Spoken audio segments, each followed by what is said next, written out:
Title: The Whispering House Narrator. Calm, suspenseful tone. In a quiet suburb outside of Pittsburgh, Pennsylvania, a newlywed couple, Jason and Emily Carter, bought their first home. A charming 1940s cottage with a wraparound porch and creaking wooden floors. From the first night, Emily swore she heard whispers, faint voices, calling her name. Jason dismissed it. Old house, drafty walls, he'd say. But things escalated. Every night at 3:12 a.m., the whispers returned. Sometimes it was a woman sobbing. Sometimes it was frantic whispering in languages Emily didn't recognize. One night, Jason woke up to find Emily standing in the hallway, her eyes open, but unseeing. "She's here," Emily whispered. "She's under the floor." They tore up the floorboards. Underneath, they discovered an old leather-bound diary wrapped in rotting bedsheets. Inside, the confessions of a young girl named Margaret, dated 1952. She had been locked in the basement by her parents and left to die. Ever since they burned the diary, the house fell silent again. But every so often, Emily still wakes at 3:12 and just listens to the whispering. A college student named Lily moved into an old dormitory in New Orleans. Her assigned room? 409. The room had been closed for years, and no one told her why. The first night, she noticed scratch marks on the inside of the closet door. She thought it was old damage until she heard scratching at 2:49 a.m. every night. One night, she stayed awake. At 2:49 a.m., the closet door creaked open by itself. She froze.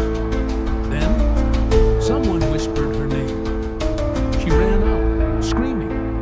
The next day, she learned a student died in that room in 1998. They were found inside the closet, with scratches all over the door. Lily transferred dorms that same week. In 2009, a family moved into a Victorian house in Massachusetts. Their 6-year-old son, Jacob, kept saying the man in the coat visited him at night. They thought it was imagination, until the boy stopped sleeping, terrified. One night, the mother installed a baby cam. At 3:12 a.m., the camera caught Jacob sitting up, whispering to someone standing in the corner. But the corner was empty. She slowed the footage down. For just one frame, there was a man in a long coat, with no face, standing by the door. They moved out a month later. Emma worked at a retirement home. An elderly resident, Mrs. Carter, always warned, "Don't whistle at night. It calls her." No one believed her until one staff member did it for fun one night shift. He whistled, laughed, then went missing. Security footage showed him walking into the garden at 2:13 a.m. and never coming back. The only audio from the footage was humming. A soft, eerie woman's voice humming an old lullaby. They never found his body. But every year on the same night, someone reports hearing that same humming in the garden. I was hiking alone in the remote forests of Oregon last October. I had been on the trail for hours, away from any campsites or cell signal. Around 5:30 p.m., I heard a strange humming noise, almost like an engine running deep in the trees. I stopped to listen, but the noise would vanish each time I tried to record it. Later that night, while camping in a small clearing, I was awakened by the same hum, only now it was accompanied by whispering voices. I peeked out of my tent and saw nothing. But the moment I stepped out, everything went completely silent. The forest, normally alive with the chirps of crickets and rustling leaves, was dead quiet. In that moment, I realized I wasn't alone. A shadow moved swiftly between trees, too fast for any animal. I packed and ran, not stopping until sunrise. When I returned to town, I asked a local ranger about the area. He looked pale and said, "You camped there?" "We don't go near those woods after dark. people don't come back. A few years ago, I rented an old farmhouse in rural Pennsylvania. It had charm, sure, but something always felt off.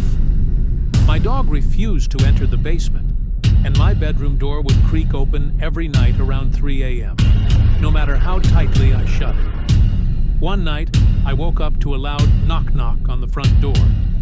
When I looked out the window, there was no one there, just an empty road in moonlight. The next night, same thing. 2 knocks, always at 3 a.m. The third night, I stood behind the door, baseball bat in hand. At exactly 3 o'clock, the knocks came again. I yanked the door open. No. But when I turned around, I swear, I saw a tall, shadowy figure standing at the top of the stairs, watching. I didn't even grab my things. I ran, and I never went back. My wife and I had just brought our newborn daughter home. To monitor her at night, we set up a baby monitor with audio and video. One night around 2 a.m., I was half asleep when I heard whispers on the monitor. I sat up and looked at the screen. My daughter was sleeping peacefully, but in the corner of the screen, barely visible, I saw a figure standing in the shadows of the room. It wasn't moving. I ran into a room, heart pounding, but there was nothing there. After that, we kept the monitor running every night, and every few nights, that same figure would appear in the same spot. Always watching, never moving. We moved out 2 weeks later. I still wonder if whatever was watching her is still watching her. I was told at my grandparents' house during the summer break. Their home was old, surrounded by woods. One night, I stayed up late playing video games in the basement. The room had a window that looked out into the backyard. Around midnight, I noticed something in the window. A man's face, pale, eyes wide open, staring right at me. I froze. He didn't blink, just watched. I ran to tell my grandfather, but when we came back, the man was gone. No footprints, nothing. That became a routine. Every few nights the man would appear at the window. Always around the same time. Always just watching. We never caught him, never heard a sound. But I'll never forget that face. It's burned into my memory like a nightmare I can't wake up from.